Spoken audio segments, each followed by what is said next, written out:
লোকটি প্রায় 30 কিলো দূর থেকে এই বস্তায় এই ভুট্টা বিক্রি করার জন্য এনেছে। এখন প্রায় সন্ধ্যা 6টা আর এই লোকটি আসছে 3টার দিকে। তো এই 3 ঘন্টায় এনার বিক্রি হয়েছে, আমি কথা বলে যেটা জানলাম সেটা 3 ঘন্টায় ইনি বিক্রি করেছেন 5টা, সম্ভবত 4টে কি 5টা কথাই বললো, এটা ধরে 5টা, আমি একটা নিয়েছি, এটা ধরে 5টা। তো 3 ঘন্টায় যদি এই লোকটি 5টা বিক্রি করে, একটা 20 টাকা করে বেচতেছে, তো সন্ধ্যা তো নেমেই গেল।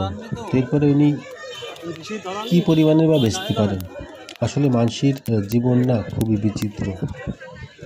মানুষের জীবন এতটাই বিচিত্র, আসলে যারা যেখান থেকে যার জায়গা থেকে সারভাইভ করে তারাই আসলে বোঝে তার ঠিক বিষয়টা। আসলে আমরা এতটা অনুভব করতে পারবো না, কারণ আমাদের অনুভূতি আমাদের, তার অনুভূতি তার কাছে।